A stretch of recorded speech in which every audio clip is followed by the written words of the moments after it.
High everyone, welcome back to my another blog. আশা করছি ভালো আছো আর আমিও ভালো আছি। তো বন্ধুরা, আমি গেছিলাম আমাদের পাড়াতে পুজো, তোমরা সবাই জানো। তো সেখানে গেছিলাম। তারপরে আর এখানে দেখো জলের মধ্যে কি সুন্দর লাইটিং আছে, তার মধ্যে আবার একটা বোর্ডও আছে, খুব সুন্দর লাগছিল।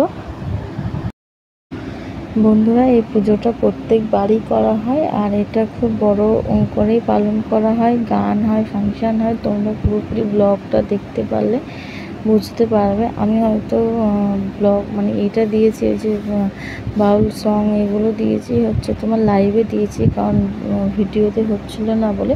তোমরা প্লিজ একটু দেখে নিও।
তারপর বন্ধুরা, কী খাবো ভাবতে ভাবতে তো গরমে ভাবলাম যে একটু লাসি খাওয়া যাক। তো আমি আর আমার বান্ধবী এখানে লাসি খাচ্ছিলাম।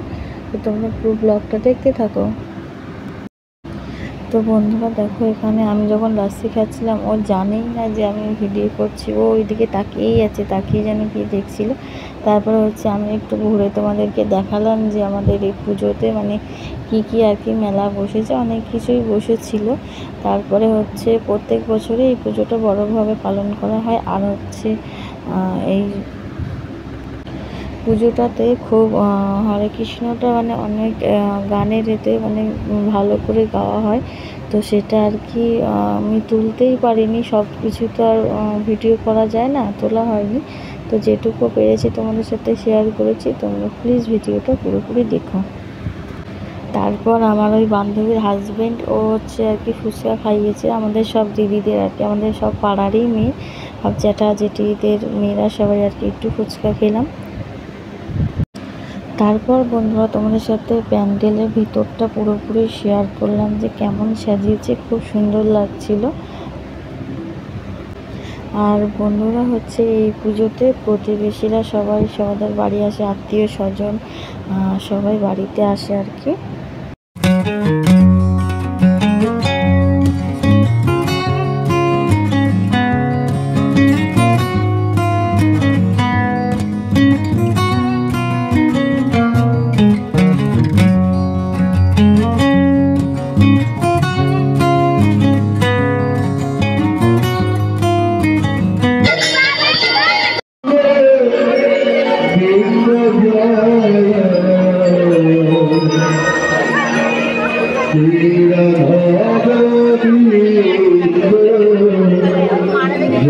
মুখে দিচ্ছিস কেন?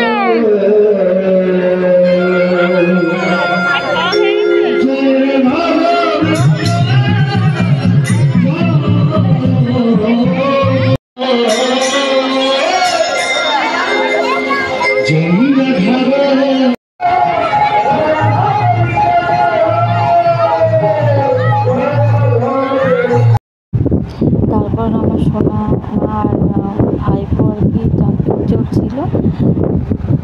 তারপর মামার কাছ থেকেও পুতুল নিয়েছে আমাদের, সেটা আমার ভিডিওতে দেখানো হয়নি। তারপর এই যে আমার ভিডিওটা সাজানো উল্টোপাল্টা করেছে। এটা পরের দিন দুপুরবেলায় গৌরীটা আসে আর কি বাড়িতে, সেইটা বাড়িতে এসেছিলো। তো আমি না কোনো বাড়ি দিই যাই, মাকে বলছি যে না আমি আবার গৌরীতে আসলে আমি ওদের একটু জল মিষ্টি দেবো। তো মা বলছি ঠিক আছে দিবি। আর তখন আমি পুজো দিচ্ছিলাম যখন আমার দাদা কখন পেছন থেকে ভিডিও করেছে সেই জন্য আমি সামনে থেকে তাকাতেও পারিনি।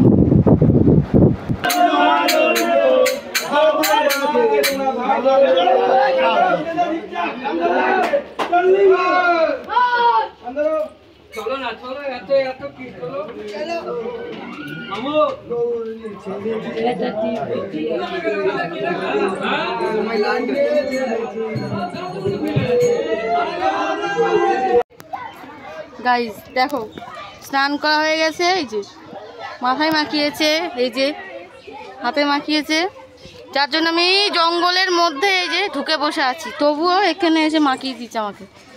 গৌর নিতাই সব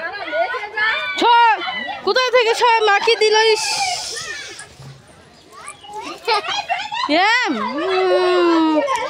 আবার আমার স্নান করতে হবে বাড়ি গিয়ে, না কি সমস্যা। বন্ধুরা আমার না স্নান হয়ে গেছিলো, তখন ওরা আবির মাখিয়ে দিয়েছিলো, প্রথমেই মাখাতে পারিনি, মাখাতে যাচ্ছিল রং, তারপরে আমি হচ্ছে আগে সরে গেছে, তো দুটো দিদি মিলে, একটা দিদি আর একটা বৌদি মিলে মাখিয়ে দিয়েছে আমাকে। তো আর কি করা যাবে, স্নান করেছি, আবার পরে শ্যাম্পু দিয়ে আবার স্নান করেছি, দুবার স্নান। তো বন্ধুরা এখানে বিশেষ করছে দেখা সবাই যখন ধুলোট করে কি ভালো লাগে দেখতে, সেই জন্য দেখলাম। তো বন্ধুরা এখানে শেষ করছি, দেখা হচ্ছে নেক্সট ভিডিওতে। টাটা সবাইকে।